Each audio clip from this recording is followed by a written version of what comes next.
Greetings everyone and welcome back to 365 Days of Prog. Today we're going to be reviewing Contagion by Arena. Hi, my name's Naomi. I'm an avid progressive rock fan, but I'm a long ways from knowing all the prog albums out there. But this year, I'm gonna give it a try. This is 365 Days of Prog.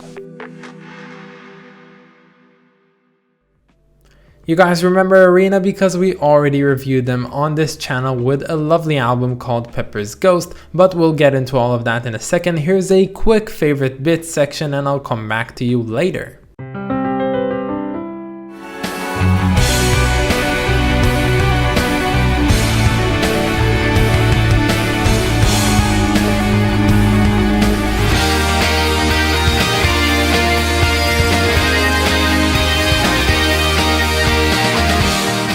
So as I said, today we're reviewing the band Arena. Now don't confuse them with the band Area that we reviewed on here. This is Arena and we've already looked at one of their albums called Pepper's Ghost. And back then I really actually happened to like that album, but as time progressed I think that I don't really remember it as well as I thought I would. So back then I gave it a rating of 9 out of 10, but honestly I think it is more deserving now of a rating of sort of 8 out of 10. But no, this is not official, this isn't canon, this is just me thinking out loud. But what I'm not hesitant about is the fact that today's album is a lesser album to Pepper's Ghost. Now it's pretty funny because most people would rate this album as being better than Pepper's Ghost, but I think that this one is mediocre to good. And my main grudge with this album is a grudge that I've been having for a long time on this series, and that's of course my grudge with neo-prog and its place in the progressive scene. And sometimes it seems like we find really good neo-prog albums like Script for a Gesture's Tear, which is really good, or the new An Hour Before Dark by Marillion, of course some of Jadis's work which I really like, and of course as I said Pepper's Ghost. But this one today is really just a lackluster to me. I think it tries to impress but having nothing real substanceful in trying to achieve that goal, and when it actually comes to being progressive, this one strays further than anything I've ever heard from prog, and it's just, you know, disrespectful to even try and call this prog. I've seen a few people trying to compare this one to bands like Marillion or even Genesis, and honestly I find that to be an insult to the genre as a whole. Like, this has nothing to do with these guys. But with that being said, I am no stranger to neo-prog by now, and I can objectively appreciate an album if I think it's good in the neo-prog scene,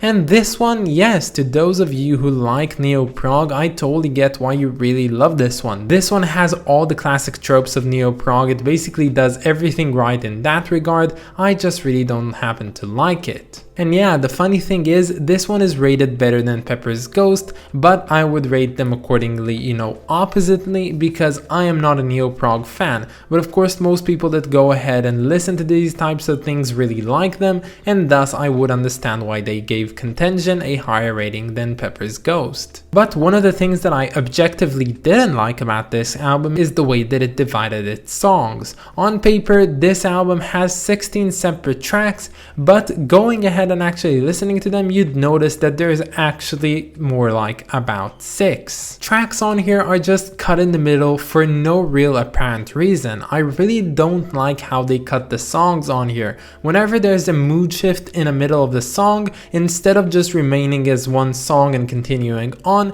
they decide to make a cut. Now this isn't bad, it's not like it, you know, destroys the flow of the album. I wouldn't even notice there is a cut.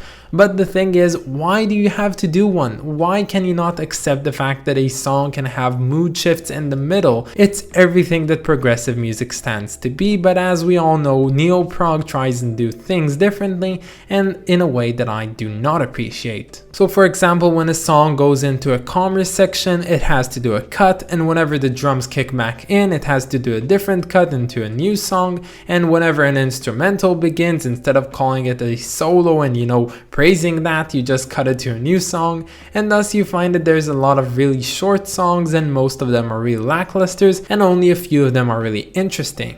But what makes the music of this album so unappealing to me? Well, I think it's the fact that it's really not progressive. I would categorize this one maybe as being light symphonic metal in some way. There's definitely metal put into the songs here. Sometimes it's more, noticeable, sometimes it's less obvious, and there are symphonic elements on here, but it's all light and it remains pretty much at a hard rock kind of stage. But nowhere would I go putting progressive or prog in a title of the classification for an album like this. And if you look hard enough, most contemporary music has something progressive in it. Like there's a lot of songs which have a very unique C part which you can call progressive or at least experimental on some behalves, but we don't go calling every single contemporary song progressive. And I think that's a part of the problem with neo-prog. The fact is, it started back in the 80s as something that was very much akin to prog music and was definitely correctly categorized as progressive music, but as time passed, the music of neo-prog was transformed into something very simple, very basic, very contemporary, not bad per se, but just not prog. But I digress. What does this album sound like? Well, firstly, this is a concept album, so it does have the flow between the songs and it does aim to have one narrative. The funny thing is, I do not know what the narrative is. I have no idea what the concept for this album is, and searching online, a lot of people really seem to not know what this was about. And if you thought that the album itself explained the narrative as it went along, you'd be wrong. It doesn't. It really doesn't. I listened to this entire album, I read the lyrics while I was doing so, and I didn't understand any of it. Thus, it kind of fails at being a concept album, if it even ever was a concept album to begin with. Another thing that I was kind of disappointed by were the vocals by Rob Soden. We listened to him on the last album in Pepper's Ghost and he did a great performance on there, but honestly on here really kind of sounds, worse in some way, kind of like a, impersonation of Fish or Peter Gabriel, but doing a bad job at it. I would honestly have much preferred for him to do, his own thing and just remain doing that. But that's insubstantial when you look at my second thing that I really don't like about this album, and that's the instrumental exploration. I find that on most of this album it just doesn't go ahead and explore different instruments and different ideas on them, and that's really quite disappointing, because the thing is, the only places where it really does that is in the instrumental tracks, and I don't think you necessarily have to have an instrumental track in order to try and create new things with your instruments.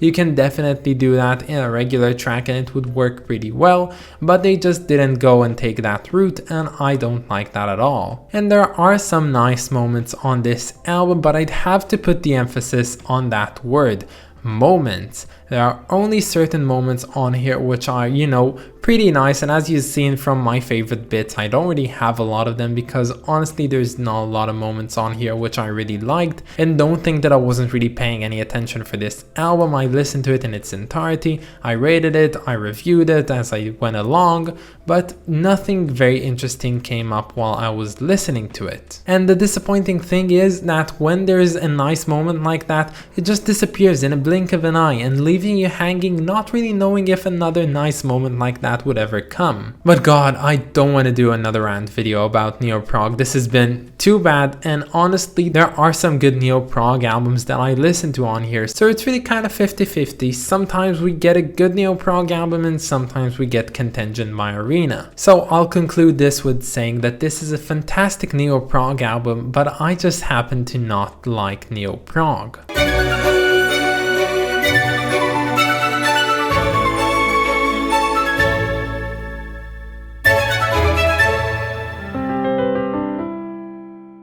This cover, on the other hand, isn't as bad as the album, I find. It's not too good, but it isn't too bad per se. It does look what I would expect out of a neo-prog cover, but it has some really nice vibrant shades and very surreal imagery, which I personally really like. I think the Arena band logo is a bit out of place with the coloring, but honestly it's pretty fine, and I guess it's really necessary so you know who you're listening to. And most likely there's a lot of symbolism in this cover record that aims towards the concept of this album, but as I already mentioned, I don't know what the concept of this album is, so I'm just left hanging over there. So I'm not gonna elaborate on that behalf because I just make a fool out of myself. But that is to say, if any of you know what the concept and the idea of this album is, please make sure to share it down in the comments. And if you love this album like a lot of people do, please make sure to tell me why, and maybe I'll give it another listen in a different point of view. So this album is mainly comprised of songs ranging from like 5 to 7. Most of them actually received a rating of 7, but looking at this album as a whole, I would feel like I was cheating myself if I gave it a 7 as a score, because it really isn't there. So it's gonna receive a pretty mediocre 6 out of 10. But that's about it, guys. I hope that you enjoyed this video, and stay tuned for tomorrow because we're going to be listening to The Ghost of Pripyat by Steve Rothery. I don't know if that's how you're supposed to say it, but that's how I say it at least. And of course, I want to thank my lovely supporter over on Patreon, so thank you so much to Clay Walnum, you are the best. And if any of you want to support me over on Patreon, you can find the link down in the description or in my About page. But that's about it, guys. Have a wonderful day, and I'll catch you all tomorrow. Bye, guys.